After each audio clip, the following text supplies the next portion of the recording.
दोस्तों नमस्कार। आज बहुत दुखी हूँ, बहुत गुस्सा भी है और कुछ आक्षेप भी है। आक्षेप है पत्रकारिता पर।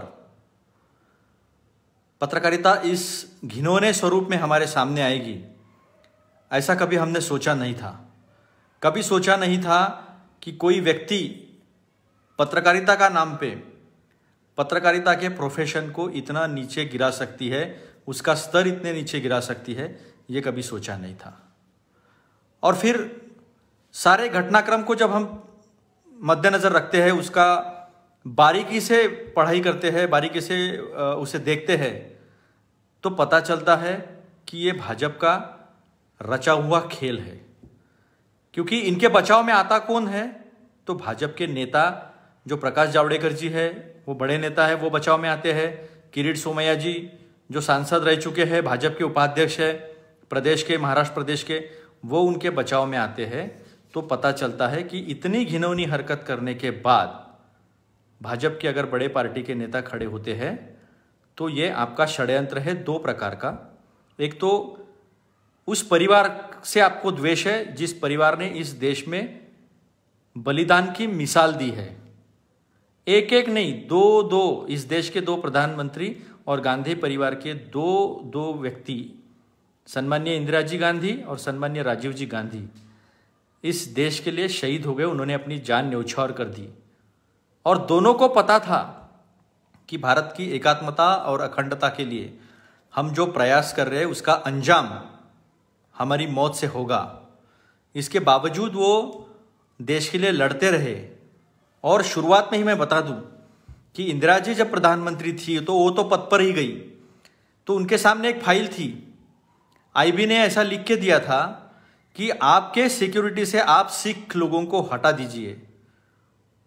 जब वो फाइल इंदिरा जी के पास आई तो इंदिरा जी की टिप्पणी एकदम सादी थी। देखिए नेता बड़ा क्यों होता है, और बलिदान के लिए तैयार होने के लिए जो मानसिकता लगती है, जो दृढ़ता लगती है, जो संकल्प लगता है, वो कैसा होता है देखिए आप।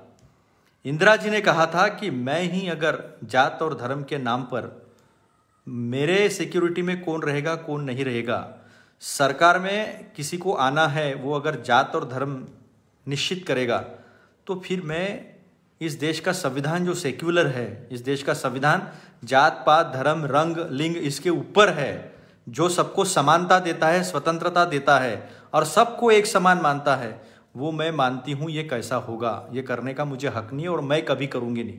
बलिदान दे दिया दोस्तों। किसके गोद में उन्होंने अपनी जान, अपना दम तोड़ा? सोनिया जी के गोदी में। छलनी हुआ था उनका शरीर, रक्त से लथपथ थी वो एक शरीर उन्होंने देखा है सोनिया जी ने। और दूसरा शरीर जो उठाकर लाना पड़ा, जिसे समेट कर लाना पड़ा, कौन से शरीर का अवयव कहाँ है वो भी ठीक से पता नहीं था। वो उनके खुद के पति थी और सोनिया जी तब केवल 44 साल की थी। पल्लू सर से कभी गिरा नहीं, संस्कृति भारत की कभी उन्होंने छोड़ी नहीं। 51 साल इस देश को दिए और जब सत्ता में उनके नेतृत्व में कांग्रेस पार्टी आई तो इस देश को क्या दिया? राइट टू एजुकेशन, शिक्षा का अधिकार गरीब से गरीब व्यक्ति को मिलना चाहिए।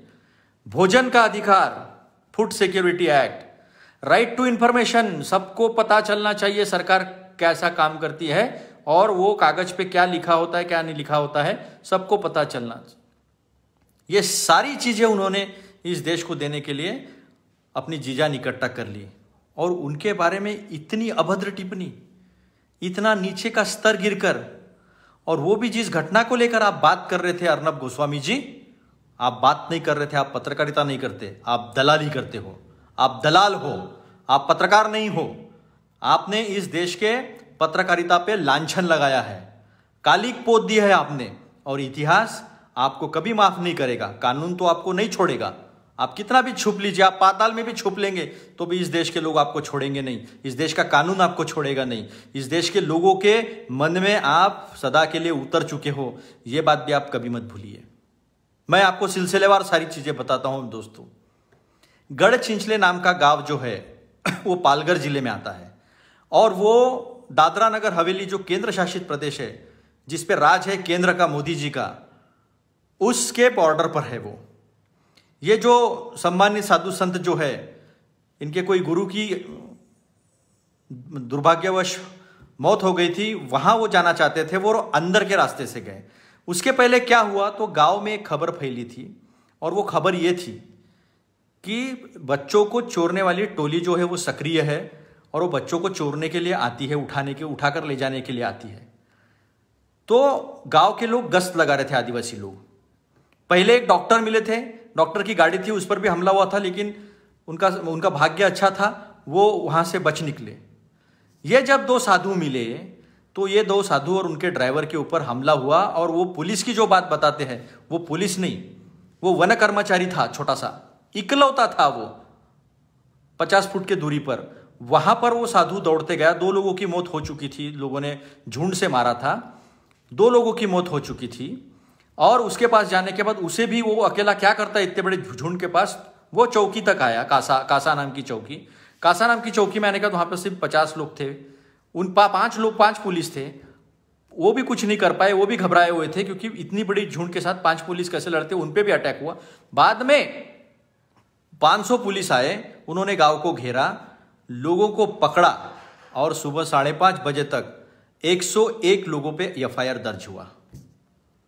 अब इसकी और संबित पात्रा जैसे लोग जिन्हें मौका ढूंढते ही रहते हैं हिंदू मुसलमान करने का, डॉक्टर है, कहते हैं डॉक्टर है, पता नहीं किस चीज के डॉक्टर है, दिमाग में सिर्फ गंध भरी हुई है। इस कोरोना वायरस के इस त्रासदी में अगर वो डॉक्टर है तो लोगों का इलाज करते हुए दिखाई देते हैं, लेकिन वो हिंदू मुसलमान सांप्रदायिकता, धर्मांधता फैलाते हुए दिखाई दे रहे हैं। ये भी कभी इतिहास छोड़ेगा नहीं, काले अक्षर से इनका नाम लिखा जाएगा। तो इन्होंने सुबह से शुरू कर दिया कि हिंदू संतों को मुसलमानों ने मार दिया। फिर उन्हें पता चला रे गढ़चिंचले गांव में तो कोई मुस्लिम रहता ही नहीं है, सारे हिंदू आदिवासी है, आदिवासी लोग हैं सारे। फिर दोपहर तक आते आते उन्होंने हिंदू मुस्लिम का नैरेटिव, उनका जो प्रिय है वो कम्युनिस्टों पर डाल गया कि ये सारा कम्युनिस्टों का कम्युनिस्ट लोग है, वहां पे उनके ही विधायक है, उनके ही सरपंच है, उनके ही सारे नेता लोग हैं, उन्होंने ये करवाया है। सारी सच्चाई थोड़ी देर में सामने आ गई, सारे आदिवासी लोग थे वहां पर। और फिर नतीजा ये हुआ कि ये महाशय जो है ये थोड़ी देर गायब हो गए, क्योंकि गढ़चिंचले गांव में जो सरपंचा है पालघर में, उसका नाम जो है वो है चित्रा सावक चौधरी, जो इस कांड में इन्वॉल्व है, ऐसा कहा जाता है, उनके ऊपर एफआईआर है। इनके पति सावक चौधरी, ये भी इनके ऊपर भी एफआईआर है। श्रीमती संगीता काटेला, ये पालघर के डहानू तालुका जो है उसकी महिला आघाड़ी की अध्यक्षा है।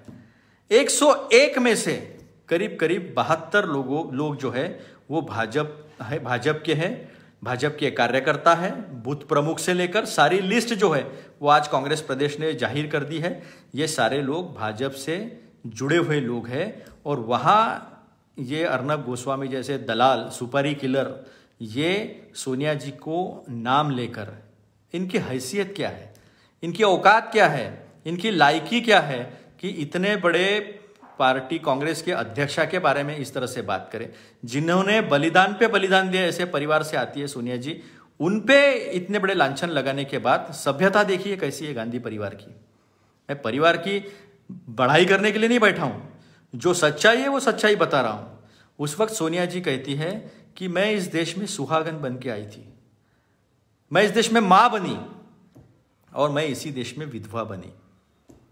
पल्लू नहीं गिरा सोनिया जी के सर का कभी, इतनी उन्होंने इस देश की सभ्यता संस्कृति से एकजुट हो गई थी। जिस तरह पानी मिल जाता है उस तरह पानी की तरह वो हमारे देश की संस्कृति से मिल गई। एक माँ का रूप धारण करके हर बार इस देश के भलाई के लिए वो काम करते रहे। और जिस तरह की अभद्र टिप्पणी जो है वो अर्नब गोस्वामी ने जो की है वो कहाँ तक सही है, ये भी आप लोगों को सोचना है।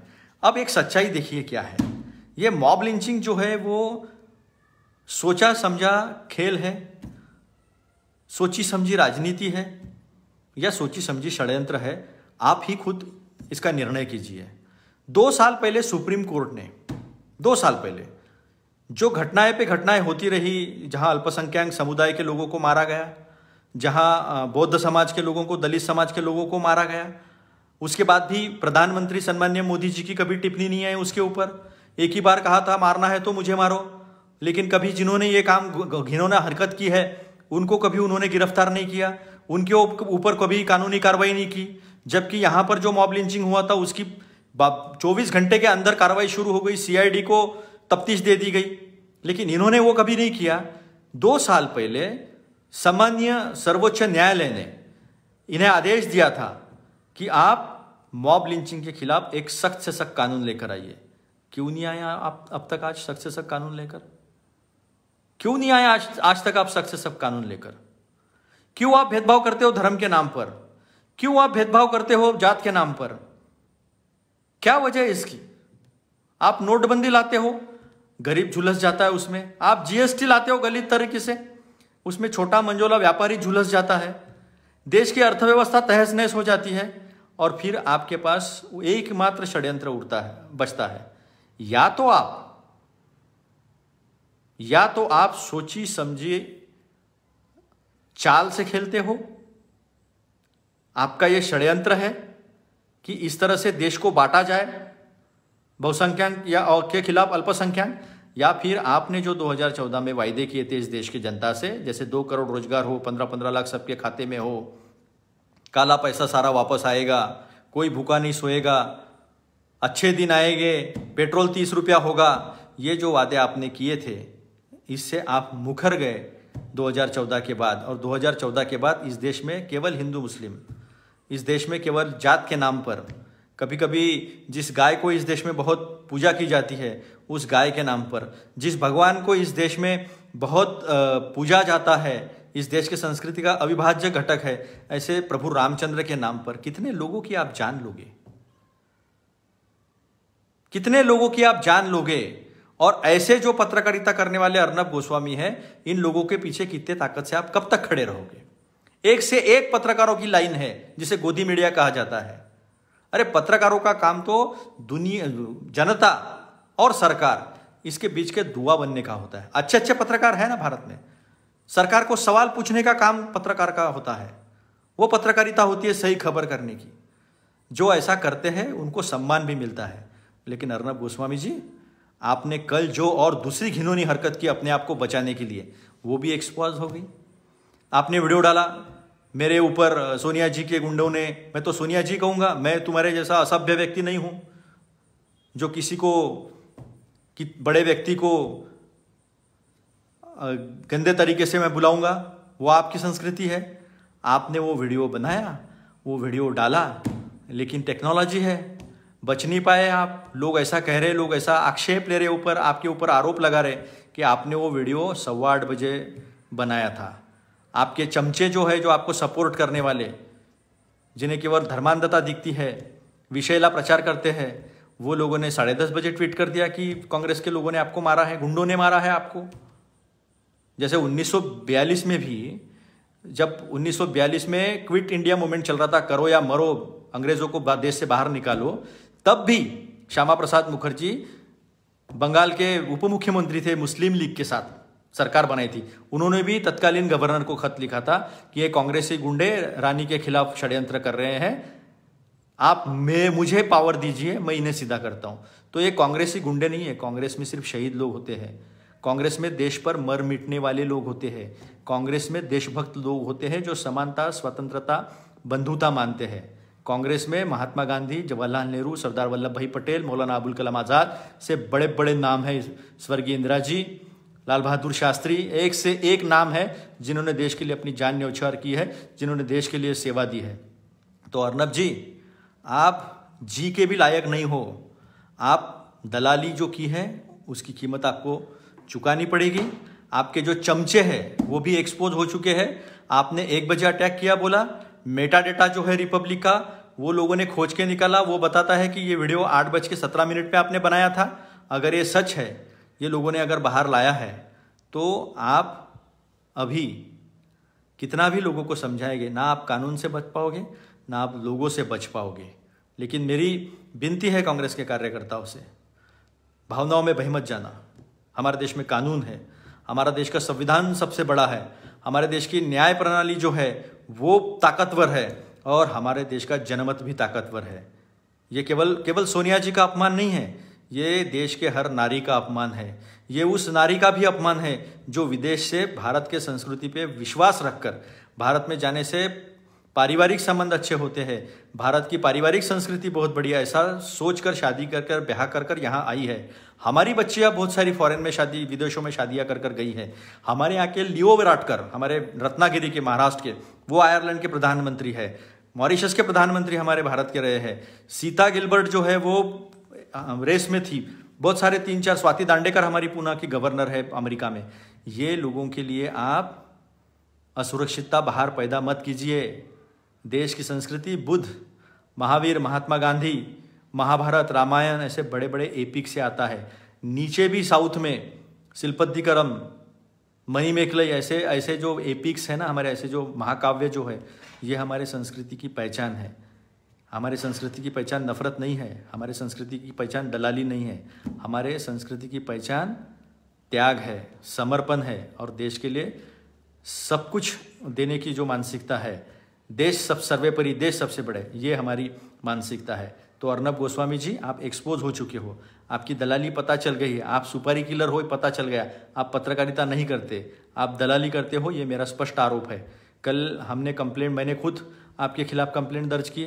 कल हम नितिन राउत जी, हमारे कार्याध्यक्ष महाराष्ट्र के, नागपुर के पालक मंत्री, हम सब ने जाके आपके खिलाफ कंप्लेंट दी। आपके खिलाफ एफआईआर भी दर्ज हो गया है, गुनाह भी आपके खिलाफ दर्ज हो गया है। आज भी सामने आइए, माफ़ी मांगिए और कानून को फेस कीजिए। अगर आप इतनी बड़ी बात करते हो तो कानून को सामने आकर फेस कीजिए, नहीं तो कानून आपको छोड़ेगा नहीं। मैंने ट्विटर पर एक ट्वीट डाला है कि क्या अर्नब को गिरफ्तारी होनी चाहिए, नहीं होनी चाहिए। ये मैंने ट्विटर पे ट्रेंड डाला है। बहुत लोगों की इच्छा थी कि सोशल मीडिया पर सिग्नेचर कैंपेन होना चाहिए। तो मेरी आपसे विनती है कि मेरे ट्विटर हैंडल पर जाइए, @अतुल लोंढे, ATULLONDHE, वो ट्विटर हैंडल पर जाइए, लाइक रिट्वीट कीजिए और कमेंट बॉक्स में अपना सिग्नेचर या अपना ओपिनियन जो है वो आपका ओपिनियन दीजिए। क्योंकि सोशल मीडिया पर, फेसबुक पर, व्हाट्सएप पर मुझे बहुत लोगों ने कहा कि आप सिग्नेचर कैंपेन चलाइए, तो मैंने अभी ट्विटर पर वो डाल दिया है। आप सबसे विनती है कि वो ट्विटर कैंपेन में आप इन्वॉल्व होइए, उसमें शामिल होइए और सरकार पे, केंद्र सरकार पे भी ये दबाव हम बनाएंगे कि ऐसे लोगों को पत्रकारिता करने का अधिकार नहीं है। ऐसे लोगों की जगह केवल और केवल जेल में है। दोस्तों शुक्रिया, जय हिंद।